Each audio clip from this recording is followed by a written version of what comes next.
दोस्तों, आज हम लोग जो है इंडियन पॉलिटी का राष्ट्रपति प्रेसिडेंट पढ़ेंगे। तो इसमें जो है राष्ट्रपति प्रेसिडेंट पढ़ने से पहले, इसके क्वेश्चन हल करने से पहले प्रेसिडेंट या राष्ट्रपति के बारे में हम लोग डिस्कशन करेंगे। तो दोस्तों, हम जानते हैं कि जो भारतीय संविधान का भाग 5 है। भारतीय संविधान का भाग 5 में जो है संसद के बारे में बात कहा गया है। तो संसद में जो है लोकसभा होता है, राज्यसभा होता है एवं राष्ट्रपति होता है। तो संसद जो है लोकसभा, राज्यसभा एवं राष्ट्रपति से मिलकर बना है। तो इसी भाग 5 जो अनुच्छेद 52 से लेकर के अनुच्छेद 151 तक है, उसमें जो है भाग 5 में संघ की बात कही गई है। तो इसी भाग 5 में आर्टिकल 52 से लेकर के आर्टिकल 61 तक राष्ट्रपति के बारे में बात कहा गया है। तो आर्टिकल 52 से लेकर के आर्टिकल 61 तक राष्ट्रपति के बारे में बात किया गया है। तो इसमें जो है राष्ट्रपति भारत का प्रथम नागरिक कहलाता है। राष्ट्रपति देश का संवैधानिक प्रधान होता है। राष्ट्रपति केवल नाम मात्र का कार्यपालिका का प्रमुख होता है। भारत में प्रधानमंत्री कार्यपालिका का वास्तविक प्रमुख होता है। तो दो कार्यपालिका का प्रमुख होता है, एक जो है ऑफिशियली एग्जीक्यूटिव और दूसरा जो है रियल एग्जीक्यूटिव। तो जो ऑफिशियली एग्जीक्यूटिव होता है वह औपचारिक कार्यपालिका अध्यक्ष वह जो है राष्ट्रपति होता है, जबकि वास्तविक कार्यपालिका अध्यक्ष वह जो है प्रधानमंत्री होता है। तो दोस्तों, इसमें जो है आर्टिकल जो 52 है, तो आर्टिकल 52 में जो है भारत के राष्ट्रपति के पद के बारे में बोला गया है कि भारत में एक राष्ट्रपति होगा, उसके बारे में आर्टिकल 52 बताता है। तथा आर्टिकल 53 संघ की कार्यपालिका शक्ति के बारे में बताता है। तो आर्टिकल 53 संघ की कार्यपालिका शक्ति के बारे में बताता है कि कार्यपालिका दो प्रकार की होती हैं। एक जो है औपचारिक कार्यपालिका का अध्यक्ष होता है और दूसरा वास्तविक कार्यपालिका का अध्यक्ष होता है। तो जो वास्तविक कार्यपालिका का अध्यक्ष होता है वह प्रधानमंत्री होता है, तथा जो औपचारिक कार्यपालिका का अध्यक्ष होता है वह जो है राष्ट्रपति होता है। फिर जो है तो राष्ट्रपति होता है। तो आर्टिकल 54 में जो है आर्टिकल 54 में राष्ट्रपति के निर्वाचन के बारे में बात कहा गया। तो जो आर्टिकल 54 है वह राष्ट्रपति के निर्वाचन के बारे में बोलता है। तो राष्ट्रपति का निर्वाचन चुनाव आयोग इलेक्शन कमीशन कराता है, और जो है निर्वाचक मंडल इसके इलेक्टोरल होते हैं, जो अप्रत्यक्ष चुनाव होता है। तो इसके चुनाव के लिए जो है लोकसभा, राज्यसभा एवं विधानसभा के निर्वाचित सदस्य होते हैं। तो इसके निर्वाचन के लिए लोकसभा, राज्यसभा और जो है केंद्र शासित प्रदेश के राज्यों के केंद्र शासित प्रदेश के विधानसभाओं के निर्वाचित सदस्य होते हैं। तथा आर्टिकल 55 में राष्ट्रपति के निर्वाचन रीति के बारे में बताया गया कि राष्ट्रपति का निर्वाचन एकल संक्रमणीय मत पद्धति द्वारा होता है, मतलब सिंगल ट्रांसफरेबल वोटिंग सिस्टम के द्वारा राष्ट्रपति का निर्वाचन होता है। तथा आर्टिकल 56 में राष्ट्रपति का कार्यकाल, टर्म ऑफ प्रेसिडेंट के बारे में बोला गया। तो आर्टिकल 56 में बोला गया है कि राष्ट्रपति अपने पद ग्रहण करने की तिथि से 5 वर्ष तक अपने पद पर बना रहेगा। तो आर्टिकल 56 में ये बोला गया है कि राष्ट्रपति अपना पद ग्रहण करने की तिथि से 5 वर्ष तक अपने पद पर बना रहेगा। तथा आर्टिकल 57 एलिजिबिलिटी फॉर री इलेक्शन, मतलब पुनः निर्वाचन के बारे में बोला गया। तो री इलेक्शन के बारे में जो है री इलेक्शन के बारे में आर्टिकल 57 बोलता है, मतलब राष्ट्रपति जो है पुनः निर्वाचित हो सकता है। तो एक बार राष्ट्रपति बनने के बाद भी दोबारा राष्ट्रपति का चुनाव लड़ा जा सकता है। एकमात्र राष्ट्रपति जो 2 बार राष्ट्रपति बने वे डॉक्टर राजेंद्र प्रसाद थे। तो जो डॉक्टर राजेंद्र प्रसाद हैं यह 2 बार राष्ट्रपति बने थे। फिर आर्टिकल 58 राष्ट्रपति पद की योग्यता के बारे में बताता है, मतलब एलिजिबिलिटी ऑफ प्रेसिडेंट। तो वह जो है भारत का नागरिक हो, दूसरा उसकी आयु जो है 35 वर्ष की आयु हो, तथा तीसरा लोकसभा का सदस्य बनने योग्य हो, चौथा लाभ के पद पर न हो। तो राष्ट्रपति बनने के लिए ऐसा नहीं कि कोई भी व्यक्ति राष्ट्रपति बन सकता है, उसके निर्वाचक मंडल के लिए, राष्ट्रपति के निर्वाचक मंडल के लिए जो है 50 प्रस्तावक होना चाहिए। 50 प्रस्तावक एवं 50 अनुमोदक होना चाहिए। तो 50 प्रस्तावक मतलब ऐसे व्यक्ति, 50 सांसद होने चाहिए जो ये प्रस्ताव करे कि ये व्यक्ति राष्ट्रपति के चुनाव लड़ेंगे, तथा दूसरा 50 अनुमोदक जो उस पर लिखित जो है अनुमोदक मतलब कि हस्ताक्षर करे कि हाँ यही व्यक्ति राष्ट्रपति का चुनाव लड़ना चाहिए इनको, जबकि ये 50 प्रस्तावक और 50 अनुमोदक अलग अलग होने चाहिए। तो फिर उसके बाद जो है आर्टिकल 59 आर्टिकल 59 राष्ट्रपति पद के लिए शर्तों के बारे में बताता है। तो राष्ट्रपति पद के लिए शर्तों के बारे में 15,000 जो 15,000 है उसकी जो है जमानत राशि देनी पड़ेगी राष्ट्रपति को। दूसरा, पागल या दिवालिया ना हो। तथा आर्टिकल 60 में जो है राष्ट्रपति द्वारा शपथ के बारे में कहा गया है, ओथ बाय प्रेसिडेंट। राष्ट्रपति को शपथ जो है सुप्रीम कोर्ट का मुख्य न्यायाधीश दिलाता है। तो आर्टिकल 60 में राष्ट्रपति के शपथ की बात बोली गई है। राष्ट्रपति को शपथ जो है सुप्रीम कोर्ट का मुख्य न्यायाधीश दिलाते हैं। उनकी अनुपस्थित में सुप्रीम कोर्ट के वरिष्ठ न्यायाधीश राष्ट्रपति को शपथ दिलाते हैं। फिर आर्टिकल 61 अनुच्छेद 61 में जो है राष्ट्रपति पर महाभियोग की बात कही गई है, इम्पीचमेंट ऑफ प्रेसिडेंट। तो दोस्तों राष्ट्रपति पर महाभियोग दो तरह से लगाया जाता है। पहला, जब राष्ट्रपति किसी विदेशी राष्ट्र के प्रभाव में आ जाए। तो जब राष्ट्रपति किसी विदेशी राष्ट्र के प्रभाव में आ जाए तब राष्ट्रपति पर महाभियोग लगाया जा सकता है। दूसरा, अगर राष्ट्रपति संविधान का अतिक्रमण करे तब भी उस पर जो है महाभियोग लगाया जा सकता है। फिर जो है महाभियोग की प्रक्रिया, तो दोस्तों हम लोग जानेंगे कि महाभियोग लगता कैसा है, महाभियोग की प्रक्रिया क्या होती है। तो जो आर्टिकल 61 में महाभियोग होती है उसकी प्रक्रिया क्या होती है। तो दोस्तों इसके लिए जो है संसद के किसी भी सदन द्वारा राष्ट्रपति पर महाभियोग लगाया जा सकता है। तो जो महाभियोग है वह संसद के किसी सदन द्वारा राष्ट्रपति पर महाभियोग लगाया जा सकता है। दूसरा, महाभियोग लगाने से पहले राष्ट्रपति को 14 दिन पहले जो है लिखित सूचना देना पड़ेगी जिस पर सदन के 1/4 सदस्यों का हस्ताक्षर होना चाहिए। तो जो आर्टिकल 61 है, आर्टिकल 61 के तहत जो राष्ट्रपति पर महाभियोग लगाते हैं तो महाभियोग लगाने से पहले राष्ट्रपति को 14 दिन पहले लिखित सूचना देनी पड़ेगी जिस पर सदन के 1/4 सदस्य के हस्ताक्षर होने जरूरी है। संसद के जिस भी सदन में प्रस्ताव पारित हो उस सदन के 2/3 सदस्य प्रस्ताव के बहुमत में हो और उसके बाद दूसरे सदन के में भी वह प्रस्ताव 2/3 बहुमत से प्रस्ताव पास हो, तब जाकर राष्ट्रपति को उसके पद से हटाया जा सकता है। तो जो जिस संसद से प्रस्ताव पारित हुआ वो प्रस्ताव पारित होने पर मतलब राष्ट्रपति को पहले तो सूचना देने के लिए 14 दिन पहले उस संसद के किसी भी सदन से 1/4 सदस्यों का हस्ताक्षर होना जरूरी है। फिर यह जो है सूचना राष्ट्रपति के पास जाता है कि उसको पद से हटाया जाएगा। फिर उसके बाद से जिस सदन से प्रस्ताव जारी किया गया था उस सदन से 2/3 सदस्यों के बहुमत से जो है यह जो है बहुमत प्राप्त होना चाहिए। फिर उसके बाद दूसरे सदन में भी 2/3 बहुमत प्राप्त होना चाहिए, तभी राष्ट्रपति को उसके पद से जो है महाभियोग द्वारा हटाया जा सकता है। फिर जो है राष्ट्रपति की अधिकार एवं शक्तियां। तो जो राष्ट्रपति के अधिकार हैं एवं शक्तियों के बारे में हम लोग जानते हैं। तो राष्ट्रपति के अधिकार, तो राष्ट्रपति का अधिकार एक, यह राष्ट्रपति प्रधानमंत्री की नियुक्ति कर सकता है। राष्ट्रपति प्रधानमंत्री की सलाह पर मंत्रिपरिषद की नियुक्ति कर सकता है। राष्ट्रपति सर्वोच्च न्यायालय, उच्च न्यायालय के मुख्य न्यायाधीशों की नियुक्ति कर सकता है। भारत के नियंत्रक एवं महालेखा परीक्षक की नियुक्ति राष्ट्रपति कर सकता है। राज्यपाल की नियुक्ति राष्ट्रपति कर सकता है। विधायी शक्तियां एवं कानूनी शक्तियां, तो राष्ट्रपति के हस्ताक्षर के बिना कोई विधेयक कानून नहीं बनता। दूसरा, राष्ट्रपति को दोनों सदनों के संयुक्त अधिवेशन बुलाने का अधिकार है। तीसरा जो है लोकसभा को भंग करने संबंधी अधिकार राष्ट्रपति को है।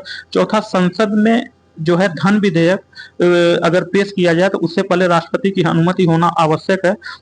जो है नए राज्यों के निर्माण, वर्तमान राज्यों के क्षेत्र सीमाओं या नामों में परिवर्तन संबंधी विधेयक को भी पेश करने से पहले राष्ट्रपति की अनुमति आवश्यक होती है। तीसरा, संचित निधि में व्यय करने वाले विधेयक को भी राष्ट्रपति की अनुमति होनी आवश्यक है। तो संसद के सदस्यों को मनोनीत करने का, जो संसद के सदस्य हैं उसको मनोनीत करने का अधिकार राष्ट्रपति के पास है। राष्ट्रपति राज्यसभा के 12 सदस्यों को मनोनीत करता है। पहले लोकसभा में 2 आंग्ल भारतीय समुदायों के व्यक्तियों को मनोनीत राष्ट्रपति करते थे, बट 104वां संविधान संशोधन है उसके अंतर्गत एंग्लो इंडियन का आरक्षण अब खत्म कर दिया गया है। राष्ट्रपति की राजनीतिक शक्तियां, तो राष्ट्रपति दूसरे देशों के साथ कोई भी समझौता या संधि राष्ट्रपति के नाम से ही की जाती है। दूसरा, राष्ट्रपति विदेशों के लिए भारतीय राजदूतों की नियुक्ति करते हैं और भारत में विदेशों के राजदूतों की नियुक्ति का अनुमोदन करते हैं। राष्ट्रपति की सैन्य शक्तियां, तो राष्ट्रपति की जो सैन्य शक्तियां होती हैं वह बिना राष्ट्रपति के हस्ताक्षर किसी देश से युद्ध न तो शुरू किया जा सकता है, न ही खत्म किया जा सकता है। दूसरा, सैन्य बलों की सर्वोच्च शक्ति राष्ट्रपति में सन्निहित है। तो थल सेना, वायु सेना, जल सेना की जो सर्वोच्च होता है वह राष्ट्रपति होता है। फिर क्षमादान की शक्तियां, तो राष्ट्रपति का जो आर्टिकल 72 है इसमें जो है क्षमादान की शक्तियों के बारे में बताया गया है। तो किसी भी अपराधी को राष्ट्रपति दंड से क्षमा कर सकता है। तो राष्ट्रपति की विशेष शक्तियां, राष्ट्रपति को गिरफ्तार नहीं किया जा सकता, राष्ट्रपति पर फौजदारी मुकदमा नहीं चलाया जा सकता है। तथा आपातकालीन शक्तियां, तो राष्ट्रपति को जो है अनुच्छेद 352, 356 एवं 360, तो सॉरी 352, 356 में राष्ट्रीय आपात, 356 में राष्ट्रपति शासन तथा 360 में जो वित्तीय आपात के बारे में बोला गया है। तो राष्ट्रपति, अगर देखा जाए राष्ट्रपति के इंपॉर्टेंट फैक्ट, तो भारत के प्रथम राष्ट्रपति डॉक्टर राजेंद्र प्रसाद है। एकमात्र व्यक्ति जो 2 बार राष्ट्रपति बने हुए डॉक्टर राजेंद्र प्रसाद है। भारत की पहली महिला राष्ट्रपति प्रतिभा सिंह पाटिल है। निर्विरोध जीतने वाले राष्ट्रपति नीलम संजीव रेड्डी हैं। पहले मुस्लिम राष्ट्रपति डॉक्टर जाकिर हुसैन है। राष्ट्रपति जिनकी मृत्यु उनके कार्यकाल के दौरान हुई वह डॉक्टर जाकिर हुसैन एवं फखरुद्दीन अली अहमद। तो दोस्तों आइए हम लोग जो है राष्ट्रपति से संबंधित क्वेश्चन करते हैं। तो इसका जो है फर्स्ट क्वेश्चन है राष्ट्रपति, तो निम्नलिखित में से किसने भारत के राष्ट्रपति का पद ग्रहण करने के पूर्व उपराष्ट्रपति के पद पर नहीं कार्य किया। तो पूछ रहा है कि ऐसा कौन सा व्यक्ति है जो भारत का राष्ट्रपति बनने से पूर्व कभी भी उपराष्ट्रपति नहीं रहा है। तो दोस्तों जो नीलम संजीव रेड्डी जी हैं, नीलम संजीव रेड्डी जी ने जब भारत के राष्ट्रपति का पद ग्रहण किया था तो उसके पूर्व उन्होंने उपराष्ट्रपति का पद पर कार्य नहीं किया था। वे 1967, जो नीलम संजीव रेड्डी हैं वे 1967 से 69 तक, 1967 से 69 तथा वर्ष 1977 में लोकसभा के स्पीकर रहे हैं। राष्ट्रपति के रूप में उनका कार्यकाल 25 जुलाई 1977 से 25 जुलाई 1982 तक था। तो नीलम संजीव रेड्डी इससे पहले जो है लोकसभा के स्पीकर रहे, न कि उपराष्ट्रपति रहे। तथा इनका जो राष्ट्रपति के रूप में इनका कार्यकाल जो था, नीलम संजीव रेड्डी का राष्ट्रपति के रूप में कार्यकाल जो है 1977 से लेकर के 1982 तक था। तो इसका ऑप्शन बी होगा नीलम संजीव रेड्डी। तो नीलम संजीव रेड्डी ने जब भारत के राष्ट्रपति का पद ग्रहण किया था तो उसके पूर्व उन्होंने उपराष्ट्रपति के पद पर कार्य नहीं किया था। वे 1967 से 69 तक तथा वर्ष 1977 में लोकसभा के स्पीकर रहे। राष्ट्रपति के रूप में उनका कार्यकाल 25 जुलाई 1977 में से 25 जुलाई 1982 तक रहा। तो नेक्स्ट क्वेश्चन पूछ रहा है कि भारत में निम्नलिखित में से किसके पास विदेशी संधियों पर बातचीत करने की शक्ति है। तो पूछ रहा है कि भारत में ऐसा कौन सा पद है ऐसा कौन है जिसके पास विदेशी संधियों पर बातचीत करने की शक्ति है। तो भारत में विदेशी संधियों पर बातचीत करने की शक्ति राष्ट्रपति के पास है। तो विदेश में संधियों और समझौते राष्ट्रपति के नाम पर किए जाते हैं, यद्यपि इन समझौते के संबंध में पहल मंत्रियों के हाथ में होती है। मंत्री जब बहुमत से यह संधि करेंगे तो उसके बाद औपचारिक रूप से सिग्नेचर राष्ट्रपति करता है, इसलिए संसद की पुष्टि आवश्यक होती है। तो इसलिए भारत में विदेशी संधियों पर बातचीत करने की शक्ति राष्ट्रपति के पास होती है। तो इसका ऑप्शन बी सही है। भारत में विदेशी संधियों पर बातचीत करने की शक्ति राष्ट्रपति के पास होती है। विदेश में संधियों और समझौते राष्ट्रपति के नाम से किए जाते हैं, यद्यपि इन समझौते के संबंध में पहल मंत्रियों में रहती है और इसकी संसद से पुष्टि आवश्यक होती है। राष्ट्रपति पद के नामांकन में प्रस्तावकों एवं अनुमोदकों की न्यूनतम संख्या कितनी होती है। तो राष्ट्रपति पद के लिए उम्मीदवार का नाम कम से कम 50 मतदाताओं द्वारा प्रस्तावित तथा 50 मतदाताओं द्वारा अनुमोदित होना चाहिए। 1997 से पहले यह 10-10 थी। तो जब राष्ट्रपति का पद के नामांकन की बात होती है तो उसमें से जो है 50 सदस्य जो है प्रस्तावक होने चाहिए एवं 50 सदस्य अनुमोदक होने चाहिए। दोनों एक ही नहीं होने चाहिए, दोनों जो है भिन्न भिन्न होने चाहिए। प्रस्तावक मतलब 50 ऐसे सांसद होने चाहिए जो किसी भी व्यक्ति का प्रस्ताव रखे कि भाई इनको राष्ट्रपति के चुनाव लड़ना चाहिए, तथा अनुमोदक उस पर जो है सिग्नेचर करते हैं, अनुमोदित करते हैं। तो ऐसे 50-50 होने चाहिए। तथा 1997 से पहले जो 1997 से पहले यह संख्या जो है 1997 से पहले यह संख्या 10 प्रस्तावक एवं 10 अनुमोदक थे, बट अभी जो है 50 प्रस्तावक एवं 50 अनुमोदक होने चाहिए। तो इसका ऑप्शन बी सही है। तो राष्ट्रपति पद के लिए उम्मीदवार का नाम कम से कम मतदाताओं द्वारा प्रस्तावित 50 मतदाताओं द्वारा अनुमोदित होना चाहिए। 1997 से पूर्व यह संख्या 10-10 थी। तो भारत के राष्ट्रपति के उम्मीदवार के प्रस्ताव का अनुसमर्थन किया जाना चाहिए कम से कम 50। तो इसमें जो है 50 नहीं है, तो ये क्वेश्चन गलत है। यह जो है पहले जो है 10 निर्वाचक, यह जो 1997 से पहले था, न कि अभी। तो यह क्वेश्चन गलत है। निम्नलिखित कथनों पर विचार कीजिए तथा नीचे दिए गए कूटों का सही उत्तर का चयन करिए। तो इसमें जो है 2 कूट दिए गए हैं। पहला, भारत का राष्ट्रपति अपने पद भार ग्रहण करने की तिथि से 5 वर्ष की अवधि तक कार्यरत रहेगा। तो जो भारत का राष्ट्रपति है वह अपना पदभार ग्रहण करने की तिथि से 5 वर्ष तक जो है भार ग्रहण करेगा। तो राष्ट्रपति की पदावधि उसके पद धारण करने की तिथि से 5 वर्ष तक होती है। तो इसका ऑप्शन 1 सही है। दूसरा, राष्ट्रपति यदि आवश्यक हो तो अपना त्यागपत्र भारत के सर्वोच्च न्यायालय के मुख्य न्यायाधीश को प्रस्तुत कर सकता है। तो इसका 2 भी सही है। तो कथन 1 और 2 दोनों सही है। तो इसका ऑप्शन सी सही है। कथन और 1 एवं 2 दोनों सही है। तो राष्ट्रपति की पदावधि उसके पद धारण करने की तिथि से 5 वर्ष तक होती है, किंतु वह अपनी पदावधि में किसी भी समय अपना त्यागपत्र उपराष्ट्रपति को दे सकता है। इसके अतिरिक्त राष्ट्रपति को महाभियोग के माध्यम से हटाया जा सकता है। तो दोस्तों, राष्ट्रपति को महाभियोग के माध्यम से आर्टिकल 72 के अंतर्गत हटाया जा सकता है। तो नेक्स्ट क्वेश्चन, भारत के संविधान के अनुसार केंद्र की कार्यपालिका शक्ति निम्नलिखित में निहित होती है। तो भारतीय संविधान के अनुसार केंद्र की कार्यपालिका शक्ति किसमें निहित होती है? तो भारतीय संविधान के अनुसार जो केंद्र की कार्यपालिका शक्ति होती है वह राष्ट्रपति में निहित होती है। तो इसका कथन 1 सही है। तो इसका केवल 1 होगा, इसका ऑप्शन ए होगा। तो भारतीय संविधान के अनुच्छेद 53 के सब सेक्शन 1 के अनुसार केंद्र की कार्यपालिका शक्ति राष्ट्रपति में निहित होगी और वह इसका प्रयोग संविधान के अनुसार स्वयं अपने अधीनस्थ अधिकारियों के द्वारा करेगा। भारत में संसदीय व्यवस्था को अपनाया गया, अतः राष्ट्रपति नाम मात्र की कार्यपालिका है तथा प्रधानमंत्री उसका मंत्रिमंडल वास्तविक कार्यपालिका है। तो प्रधान जो राष्ट्रपति है वह नाम मात्र की कार्यपालिका है, ऑफिशियल एग्जीक्यूटिव है, जबकि प्रधानमंत्री वास्तविक कार्यपालिका है, रियल एग्जीक्यूटिव है। तो भारतीय संविधान का जो भाग 5 है उसमें अनुच्छेद 52 से 78 तक में संघ की कार्यपालिका का वर्णन किया गया। तो भारतीय संविधान का जो भाग 5 है उसमें अनुच्छेद 52 से 78 तक संघ की कार्यपालिका के बारे में बोला गया। भारत के राष्ट्रपति के विशेष अभिभाषण के संदर्भ में निम्नांकित में कौन से कथन सही है? तो पूछ रहा है कि भारत के राष्ट्रपति के अभिभाषण के संबंध में कौन से कथन सही हैं।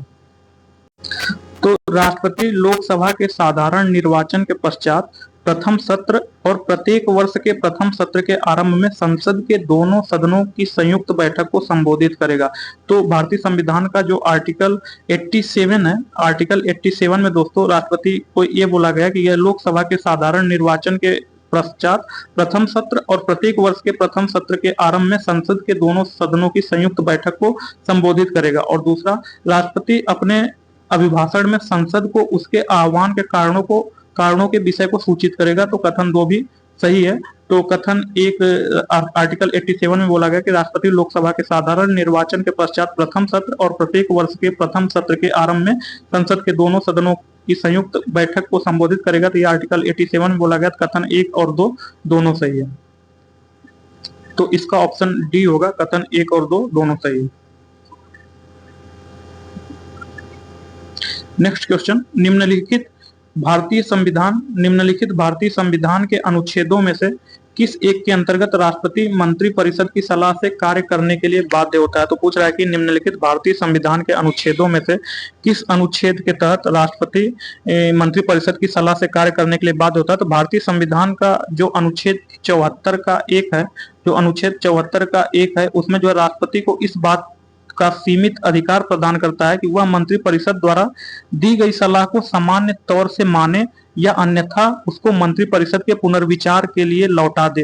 किंतु ऐसे पुनर्विचार के पश्चात यदि मंत्रिपरिषद द्वारा उसे सलाह दी जाती है तो राष्ट्रपति उसे मानने के लिए बाध्य होगा। तो जो आर्टिकल 74 में बोला है दोस्तों कि अगर कोई व्यक्ति, अगर कोई मंत्रिपरिषद कोई प्रपोजल राष्ट्रपति को भेजता है तो राष्ट्रपति उसे लौटा भी सकता है और मान भी सकता है। यदि लौटाने के बाद फिर मंत्रिपरिषद उसको भेजता है तो वह राष्ट्रपति उसको मानने के लिए बाध्य है। तो ऐसी बात आर्टिकल 74 के सब सेक्शन 1 में बोला गया। तो इसका ऑप्शन एक सही है, ये सही है।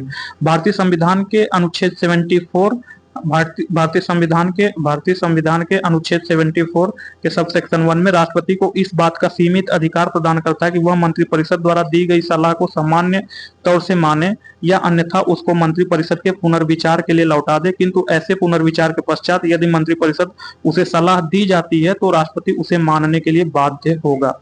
भारत के राष्ट्रपति के चुनाव से संबंधित विवादों का निर्णय कौन करता है? तो पूछ रहा है कि अगर भारत के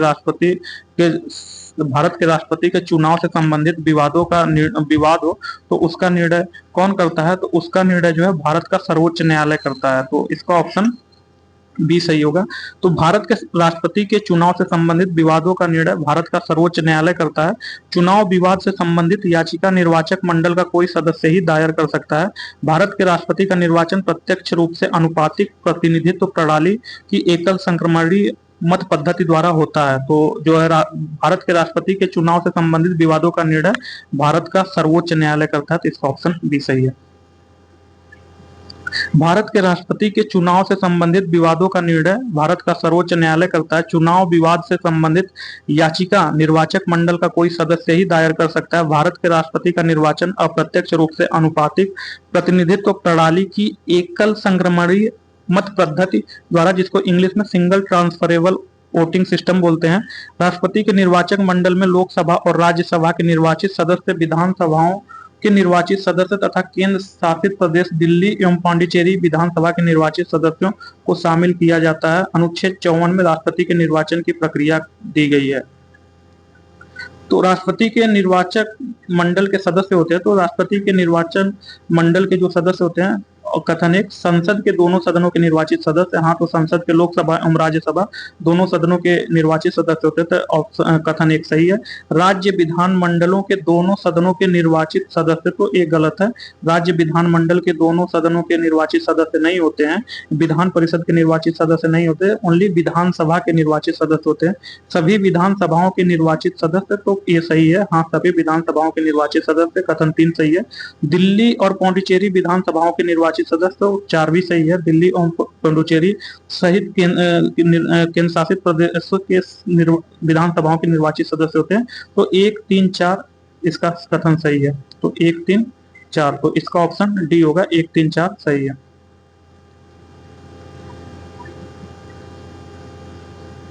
तो नेक्स्ट क्वेश्चन, निम्नलिखित में कौन भारत के राष्ट्रपति के चुनाव में मतदान का अधिकार नहीं रखता है? तो पूछ रहा है कि निम्नलिखित में कौन भारत के राष्ट्रपति के चुनाव में मतदान का अधिकार नहीं रखता है?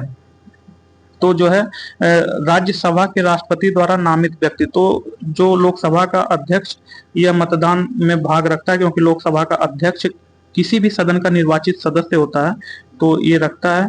दूसरा, विधानसभा का अध्यक्ष, हाँ विधानसभा का अध्यक्ष भी निर्वाचित होता है, तो ये भी रखता है। राज्यसभा में राष्ट्रपति द्वारा नामित व्यक्ति, तो नामित व्यक्ति नहीं रखता, तो इसका ऑप्शन सी होगा, यही नामित व्यक्ति नहीं रखता, तो इसका ऑप्शन सी सही होगा। भारत के राष्ट्रपति का चुनाव किया जाता है, तो पूछ रहा है कि भारत के राष्ट्रपति का चुनाव किसके द्वारा किया जाता है? तो भारत के राष्ट्रपति का चुनाव एक निर्वाचक मंडल द्वारा, जिसमें संसद के निर्वाचित सदस्य और राज्य विधानसभाओं के निर्वाचित सदस्य सम्मिलित होते हैं, तो इसका ऑप्शन डी सही है। निम्नलिखित में से कौन राष्ट्रपति के निर्वाचन हेतु निर्वाचक गण के सदस्य हैं? तो पूछ रहा है कि निम्नलिखित में कौन राष्ट्रपति के निर्वाचन हेतु निर्वाचक गण के सदस्य हैं? तो संसद के दोनों सदनों के सभी सदस्य, तो हाँ, संसद के दोनों सदन, लोकसभा एवं राज्यसभा के सभी सदस्य ये हैं। राज्य विधानसभाओं के सभी निर्वाचित सदस्य, हाँ, राज्य विधानसभाओं के सभी निर्वाचित सदस्य भी होते हैं। संघ राज्य क्षेत्रों के विधानसभाओं के सभी निर्वाचित सदस्य, तो ये भी होते हैं। सभी राज्यपाल एवं उपराज्यपाल, तो ये 4 नहीं होते हैं, 1 2 3 ये जो है राष्ट्रपति के निर्वाचन हेतु निर्वाचक गण के सदस्य होते हैं। तो 1 2 3 कथन 1 2 3 इसका सही होगा। तो 1 2 3 जो है, सॉरी 2 3, तो इसमें जो है संसद के दोनों सदनों के सभी सदस्य, तो संसद के दोनों सदनों के सभी सदस्य, सभी सदस्य नहीं होगा, इसमें जो है निर्वाचित सदस्य होगा, क्योंकि सभी सदस्य में जो है राष्ट्रपति द्वारा मनोनीत सदस्य भी हो जाते हैं, तो इसमें सभी सदस्य के जगह निर्वाचित सदस्य होगा। तो ये जो कथन एक गलत है। राज्यसभा, राज्य विधानसभाओं के सभी निर्वाचित सदस्य, तो हाँ 2 सही है। संघ राज्य क्षेत्रों के विधानसभाओं के सभी निर्वाचित सदस्य, तो ये भी सही है। तो 2 एवं 3 इसका सही होगा, तो इसका ऑप्शन बी सही होगा। भारत का राष्ट्रपति अप्रत्यक्ष निर्वाचन से चुना जाता है, तो पूछ रहा है कि भारत का राष्ट्रपति अप्रत्यक्ष निर्वाचन से चुना जाता है, तो हाँ ये सही है। भारत का राष्ट्रपति अप्रत्यक्ष निर्वाचन से एकल सिंगल ट्रांसफरेबल वोटिंग सिस्टम से चुना जाता है, जिसमें जो है लोकसभा एवं राज्यसभा एवं केंद्र शासित प्रदेश के निर्वाचित सदस्य एवं विधानसभा के निर्वाचित सदस्य भाग लेते हैं। कारण आर, एक निर्वाचक मंडल की व्यवस्था जो संसद के दोनों सदनों और राज्य विधानसभाओं के निर्वाचित सदस्यों को मिलाकर बनता है, तो कारण आर भी सही है। तो जो है कथन ए एवं कारण आर दोनों सही है, तो जो है इसका ऑप्शन सी सही होगा। ए और आर दोनों सही है, ए का सही स्पष्टीकरण आर है, तो इसका ऑप्शन सी सही होगा।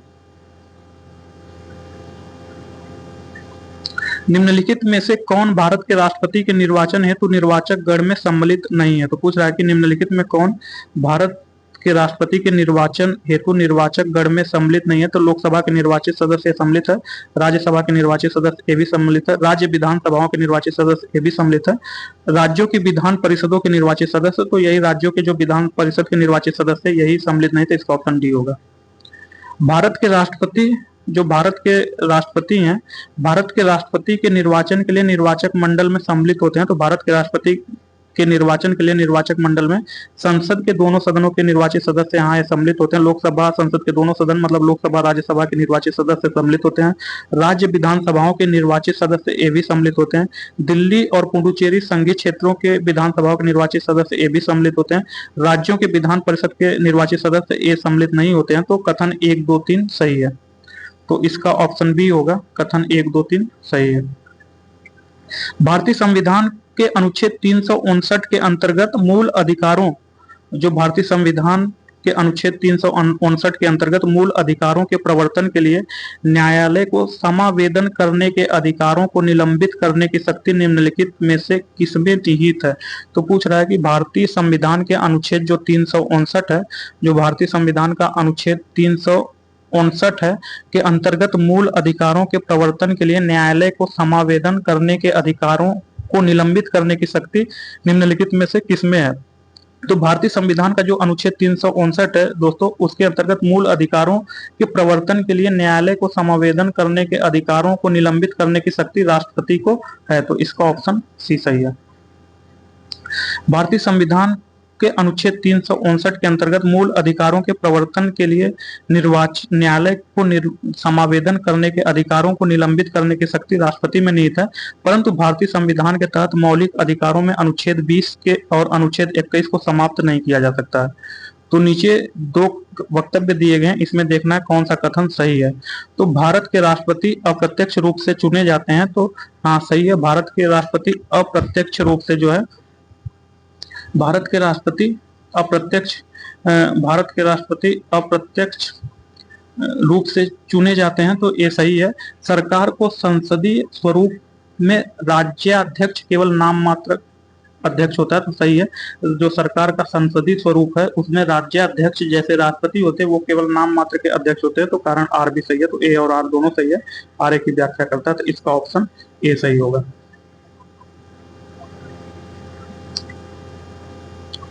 तो भारत ने स्वतंत्रता के बाद सरकार के संसदीय स्वरूप को अपनाया, जिसमें राज्याध्यक्ष केवल नाम मात्र का अध्यक्ष होता है तथा वास्तविक शक्ति मंत्रिपरिषद में निहित होती है। इसलिए भारत के राष्ट्रपति का चुनाव अप्रत्यक्ष रूप से अनुपातिक प्रतिनिधित्व पद्धति के अनुसार एकल संक्रमणीय मत प्रणाली द्वारा संपन्न होता है। नीचे दिए कूट दिए गए हैं, तो ए और आर में देखना कौन सा सही है। तो भारत के राष्ट्रपति सीधे नहीं चुना जाता, तो हाँ, भारत का राष्ट्रपति अप्रत्यक्ष एकल संक्रमणीय वोटिंग सिस्टम द्वारा चुना जाता है, तो हाँ, ये जो है सीधे नहीं चुना जाता, तो कथन ये सही है। संविधान निर्माता संसदीय शासन की स्थापना करना चाहते थे, तो पूछ रहा है कि जो संविधान निर्माता है वह संसदीय शासन की स्थापना करना चाहते थे, तो हाँ, संविधान निर्माता संसदीय शासन की स्थापना करना चाहते, तो ए और आर दोनों सही है। आर ए की व्याख्या करता, तो इसका ऑप्शन ए सही है। भारत में राष्ट्रपति का चुनाव अप्रत्यक्ष रूप से होता है, जो आर्टिकल 54 में बताता है। राष्ट्रपति के चुनाव में संसद के दोनों सदनों के निर्वाचित सदस्य तथा राज्य विधानसभाओं के निर्वाचित सदस्य भाग लेते हैं। संविधान निर्माताओं ने संसदीय शासन व्यवस्था की स्थापना निम्न कारणों से की है: व्यवस्था से निकटता, उत्तरदायित्व को अधिक वरीयता, विधायिका एवं कार्यपालिका के टकराव को रोकने की आवश्यकता, भारतीय समाज की प्रकृति। अतः कथन और कारण दोनों सही है। भारत के राष्ट्रपति संसद का अभिन्न अंग है, क्योंकि तो पूछ रहा है कि भारत के राष्ट्रपति भारत के संसद के अभिन्न अंग है। तो संसद दोस्तों तीन से मिलकर बना होता है: लोकसभा, राज्यसभा एवं भारत का राष्ट्रपति। क्योंकि तो इसमें वही पूछा है कि भारत का राष्ट्रपति संसद का अभिन्न अंग है, ऐसा क्यों? तो भारतीय संसद भारत का सर्वोच्च विधायी निकाय है।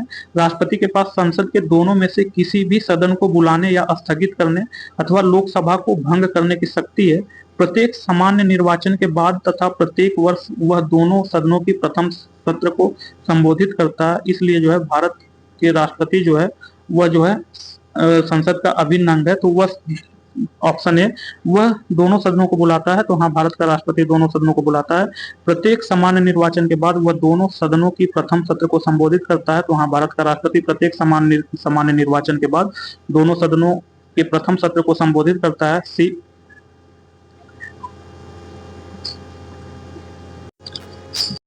वह लोकसभा को भंग कर सकता है। तो हाँ, भारत का राष्ट्रपति लोकसभा को भंग कर सकता है, तो उपयुक्त सभी होगा, तो इसका ऑप्शन डी सही होगा।